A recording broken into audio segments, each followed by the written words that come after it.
ಟಿವಿ9 ಡಿಜಿಟಲ್ಗೆ ಸ್ವಾಗತ. ನಾನು Kiran. ಪರಪ್ಪನಗರ ಜೈಲಲ್ಲಿದ್ದಂಥ challenging star Darshan ಇದೀಗ ಬಳ್ಳಾರಿ ಜೈಲಿಗೆ ಶಿಫ್ಟ್ ಆಗೋಗಿದ್ದಾನೆ. ಆತನ ಜೊತೆಯಲ್ಲಿದ್ದಂಥ ಇನ್ನೂ ಕೆಲ ಅಕ್ಯೂಸ್ಗಳು ಬೇರೆ ಬೇರೆ ಜೈಲುಗಳಿಗೆ ಶಿಫ್ಟ್ ಆಗಿದ್ದಾರೆ. ಒಟ್ಟಾರೆ ಡಿ ಗ್ಯಾಂಗ್ ಈಗ ದಿಕ್ಕಾಪಾಲಾಗೋಗ್ಬಿಟ್ಟಿದೆ. ಏನಕ್ಕೆಲ್ಲ ಹೀಗಾಗೋಯ್ತು? ಮುಖ್ಯವಾಗಿ ಜೈಲೊಳಗಡೆ ಆತ ತಗೋತಾ ಇದ್ದ ಸೌಲಭ್ಯ ಕುರಿತಂತೆ ಏನು ಒಂದು ಫೋಟೋ ಹೊರಗಡೆ ಬಂತು, ಇಡೀ ವೈರಲ್ ಆಯಿತು. ಈಗ ಸಂಬಂಧಪಟ್ಟಂತೆ ಸರ್ಕಾರ ಈ ಕ್ರಮವನ್ನು ಕೈಗೊಂಡಿದೆ. ದರ್ಶನ್ಗೆ ಜೈಲುಗಡೆ ಹೋದ ತಕ್ಷಣ ಕಾಂಪಿಟೇಷನ್ ಶುರು ಆಗುತ್ತೆ ಆತನಿಗೆ ಎಲ್ಲ ರೀತಿಯ ವ್ಯವಸ್ಥೆಯನ್ನು ಮಾಡೋಕ್ಕೆ. ಒಂದು ಕಡೆ ರೌಡಿ ಶೀಟರ್ ಬೇಕ್ರಿ ರಘು, ಇನ್ನೊಂದು ಕಡೆ ವಿಲ್ಸನ್ ಗಾರ್ಡನ್ ನಾಗ, ಇಬ್ಬರು ನಡುವೆ ಪೈಪೋಟಿ ಶುರು ಆಗುತ್ತೆ. ನಾನು ಆತನಿಗೆ ಸೌಲಭ್ಯವನ್ನು ಕೊಡಿಸ್ಬೇಕು ಒಳಗಡೆ ಅಂತ. ಫಸ್ಟು ಬೇಕ್ರಿ ರಘು ಆತನಿಗೆ ಎಲ್ಲ ರೀತಿಯ ವ್ಯವಸ್ಥೆಯನ್ನು ಮಾಡ್ತಾನೆ. ಅಂದರೆ ಸಿಗರೇಟ್ ಇರ್ಬೋದು, ಹೊರಗಡೆಯಿಂದ ಊಟ ತಿಂಡಿ ಇರ್ಬೋದು, ಜೊತೆಗೆ ಅಲ್ಲಿ ಪಾರ್ಟಿ ಮಾಡೋಕ್ಕೆ ಡ್ರಿಂಕ್ಸ್ ಇರ್ಬೋದು, ಇದೆಲ್ಲವೂ ಕೂಡ ವ್ಯವಸ್ಥೆ ಮಾಡ್ತಾನೆ. 12 ದಿನ ಆದ ತಕ್ಷಣ ವಿಲ್ಸನ್ ಗಾರ್ಡನ್ ನಾಗಂಗೆ ಸಚಿವರೊಬ್ಬರು ಒಂದು ಇನ್ಸ್ಟ್ರಕ್ಷನ್ಸ್ ಕೊಡ್ತಾರೆ. ಆತ ಕೂಡ ಜೈಲಲ್ಲಿರ್ತಾನೆ. ಆತ ಆಲ್ರೆಡಿ ಅಲ್ಲಿ ಭಾಳ ಎಸ್ಟಾಬ್ಲಿಷ್ ಆಗೋಗ್ಬಿಟ್ಟಿರ್ತಾನೆ. ವಿಲ್ಸನ್ ಗಾರ್ಡನ್ ನಾಗ ಕಂಪ್ಲೀಟಾಗಿ ದರ್ಶನನ್ನು ಕಂಪ್ಲೀಟಾಗಿ ಕಾನ್ಫಿಡೆನ್ಸ್ ತೊಗೊಂಡು ಆತ ಎಲ್ಲ ರೀತಿಯ ಸೌಲಭ್ಯವನ್ನು ಒದಗಿಸೋಕ್ಕೆ ಶುರು ಮಾಡ್ತಾನೆ.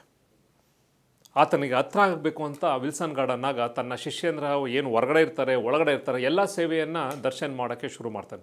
ದರ್ಶನ್ ಕೂಡ ಭಾಳ ಇಂಪ್ರೆಸ್ ಆಗೋಗ್ಬಿಡ್ತಾನೆ.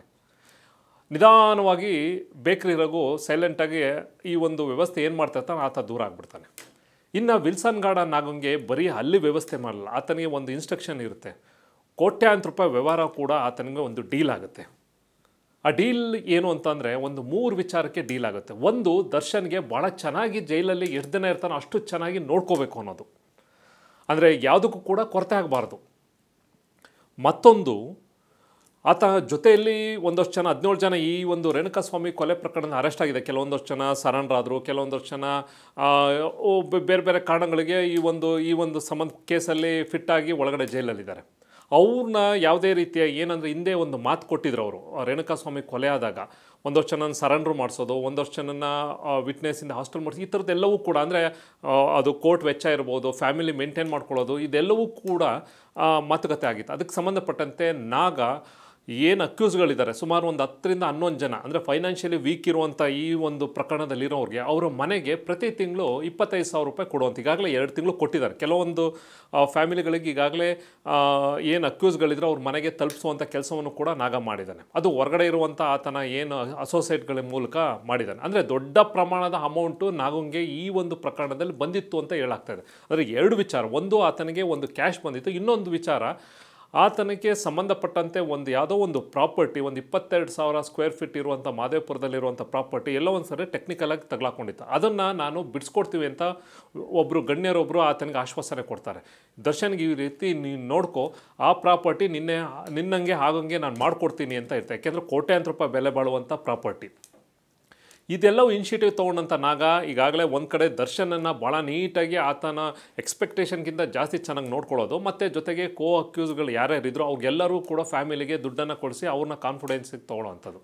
ಮತ್ತು 3ನೇದು, ಇದೇ ಪ್ರಕರಣಕ್ಕೆ ಸಂಬಂಧಪಟ್ಟಂತೆ ಏನು ವಿಟ್ನೆಸ್ಗಳಿದ್ದಾರೆ, ಅಂದರೆ ಹೊರಗಡೆ ಇರುವಂಥ ಐ ವಿಟ್ನೆಸ್ಸಲ್ಲಿ ಈ ಪ್ರಕರಣಕ್ಕೆ ಅಂದರೆ ಶೆಡ್ಡಲ್ಲಿದ್ದ ನೋಡಿದಂಥವ್ರು ಇರ್ಬೋದು, ರೇಣುಕಾಸ್ವಾಮಿನ ಕಿಡ್ನಾಪ್ ಮಾಡ್ಕೋಬೇಕಾದ್ರೆ ನೋಡಿದಂಥ ಇರ್ಬೋದು, ಅಲ್ಲಿ ಡ್ರೈವರ್ಗಳಿರ್ಬೋದು, ಜೊತೆಗೆ ಏನು ಪ್ರಮುಖವಾಗಿ ವಿಟ್ನೆಸ್ಗಳಿರ್ತಾರೆ. ಈಗಾಗಲೇ ಕೆಲವೊಂದಷ್ಟು ಜನ ಪೊಲೀಸರು ಉಪಾಯದಿಂದ ಈಗಾಗಲೇ 164 ಮ್ಯಾಜಿಸ್ಟ್ರೇಟ್ ಮುಂದೆ ಮಾಡಿಸಿದ್ದಾರೆ, ಮತ್ತು ಅವರ ಅವಶ್ಯಕತೆ ಇಲ್ಲ. ಆದರೂ ಕೂಡ ಮತ್ತೆ ಕೋರ್ಟ್ಗೆ ಅಂದರೆ ಕೆಲವೊಂದಷ್ಟು ಇನ್ನೂ ವಿಟ್ನೆಸ್ಗಳನ್ನು ಕೋರ್ಟ್ಗೆ ಹಾಸ್ಟೆಲ್ ಹಾಕಿ ಅವ್ರಿಗೆ ಧಮಕಿ ಹಾಕ್ಸೋವಂಥದ್ದು. ಅಂದರೆ ಯಾವುದೇ ರೀತಿಯ ಕೇಸ್ ಸಂಬಂಧಪಟ್ಟ ಬಂದಾಗ ಟ್ರಯಲ್ ಟೈಮಲ್ಲಿ ಅವ್ರು ಬಂದು ಎವಿಡೆನ್ಸ್ ಕೊಡಬಾರ್ದು ಅದನ್ನು ಆ ಕೇಸ್. ಏಕೆಂದರೆ ವಿಲ್ಸನ್ ಗಾರ್ಡನ್ ಆಗ ಇದರಲ್ಲಿ ಎಕ್ಸ್ಪರ್ಟ್ ಇದ್ದಾನೆ.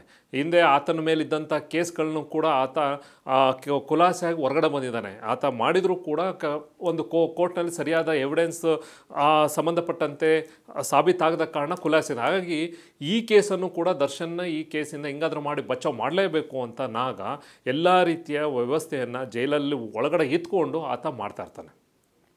ಈ ವಿಚಾರ ಪೊಲೀಸರ ತನಿಖೆಯಲ್ಲಿ, ಅಂದರೆ ಈಗಾಗಲೇ ಪೊಲೀಸರು ಇದಕ್ಕೆ ಸಂಬಂಧಪಟ್ಟಂತೆ ವೈರಲ್ ಆಗಿದ್ದಂಥ ವಿಡಿಯೋ ಇರ್ಬೋದು, ಮತ್ತು ಜೈಲೊಳಗಡೆ ಏನೇ ನಡೀತಾ ಇದೆ ಅನ್ನೋದಕ್ಕೆ ಸಂಬಂಧಪಟ್ಟಂತೆ ಏನು ತನಿಖೆ ಮಾಡಿದಾಗ ಒಂದಷ್ಟು ಮಾಹಿತಿಗಳು ಈಗ ಹೊರಗಡೆ ಬಂದಿದೆ. ಈಗ ಒಂದು ವೈರಲ್ ವಿಚಾರಕ್ಕೆ ಸಂಬಂಧಪಟ್ಟಂತೆ ಈಗಾಗಲೇ ದರ್ಶನ್ನ ಡಿ ಗ್ಯಾಂಗ್ ನಾನು ಹೇಳ್ದಂಗೆ ದಿಕ್ಕಾಪಾಲ ಹೋಗಿದ್ದಾರೆ. ಒಂದಷ್ಟು ಜನ ಮೈಸೂರಿಗೆ ಹೋಗಿದ್ದಾರೆ, ಶಿವಮೊಗ್ಗಕ್ಕೆ ಹೋಗಿದ್ದಾರೆ, ಬಿಜಾಪುರ ಜೈಲಿಗೆ ಹೋಗಿದ್ದಾರೆ, ಬೆಳಗಾಂ ಜೈಲಿಗೆ ಹೋಗಿದ್ದಾರೆ. ಇನ್ನು ದರ್ಶನ್ ಬಳ್ಳಾರಿ ಜೈಲಿಗೆ ಹೋಗಿದ್ದಾನೆ. ಇನ್ನು ಪವಿತ್ರ ಗೌಡ ಮತ್ತು ಒಂದು 2-3 ಜನ ಪರಪ್ಪನಗರ ಜೈಲಲ್ಲೇ ಬೆಂಗಳೂರಲ್ಲೇ ಉಳ್ಕೊಂಡಿದ್ದಾರೆ. ಇದು ಆಯಿತು. ಮತ್ತು ಇನ್ನೊಂದು ಕಡೆ ರೌಡಿ ಏನಿದೆ ವಿಲ್ಸನ್ ಗಾರ್ಡನ್ ನಾಗ ಏನು ಒಳಗಡೆ ಇದ್ಕೊಂಡು ಆತ ರಿಯಲ್ ಎಸ್ಟೇಟ್ ಬಿಸ್ನೆಸ್ ಮಾಡ್ತಾ ಇರೋದು, ಬೇರೆಯವ್ರಿಗೆ ಧಮಕಿ ಹಾಕುವಂಥದ್ದು, ಸಾಕಷ್ಟು ಹಣವನ್ನು ಜೈಲೊಳಗಡೆ ಇತ್ಕೊಂಡು ಮಾಡ್ತಾನೆ ಅನ್ನೋ ಇನ್ಫಾರ್ಮೇಷನ್ ಬೆಂಗಳೂರು ಪೊಲೀಸ್ರಿಗೆ ಬಂದ ಕಾರಣ ನಾಗ ಸೇರಿದಂತೆ ಆತನ ಅಸೋಸಿಯೇಟ್ಸ್ ಏನು 19 ಜನ ಇದ್ದಾರೆ, ಅವ್ರನ್ನೆಲ್ಲರೂ ಕೂಡ ಬೇರೆ ಬೇರೆ ಜೈಲಿಗೆ ಶಿಫ್ಟ್ ಮಾಡಬೇಕು ಅಂತ ಈಗಾಗಲೇ ಜೈಲಧಿಕಾರಿಗಳಿಗೂ ಮನವಿ ಕೊಟ್ಟಿದ್ದಾರೆ, ಕೋರ್ಟ್ಗೂ ಕೂಡ ಮನವಿ ಸಲ್ಲಿಸಿದ್ದಾರೆ.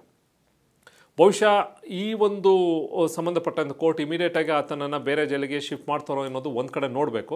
ಇನ್ನು ಉಳಿದಂತೆ ಸಂಬಂಧಪಟ್ಟಂತೆ ಮತ್ತೆ ಎಲ್ಲೂ ರೀತಿಯ ರೇಣುಕಾಸ್ವಾಮಿ ಕೊಲೆ ಪ್ರಕರಣದ ಆರೋಪಿಗಳು ಮತ್ತೆ ಎಲ್ಲೂ ಕೂಡ ಯುನೈಟ್ ಆಗದೇ ಇದ್ದಂಗೆ ಸರ್ಕಾರ ಇದು ಸಂಬಂಧಪಟ್ಟಂತೆ ಕ್ರಮ ಕೈಗೊಂಡಿದೆ. ನೋಡಿದ್ರಲ್ಲ, ಒಳಗಡೆ ಇತ್ಕೊಂಡು ಯಾವ ಮಟ್ಟದಲ್ಲಿ ದೊಡ್ಡ ಪ್ಲ್ಯಾನನ್ನು ಮಾಡಿ ಎಕ್ಸಿಕ್ಯೂಟ್ ಮಾಡೋಕ್ಕೆ ಎಷ್ಟೆಷ್ಟು ಪ್ರಯತ್ನ ಪಟ್ಟಿದ್ರು ಅಂತ. ಇದೇ ಈ ದಿನದ ವಿಶೇಷ. Thank you.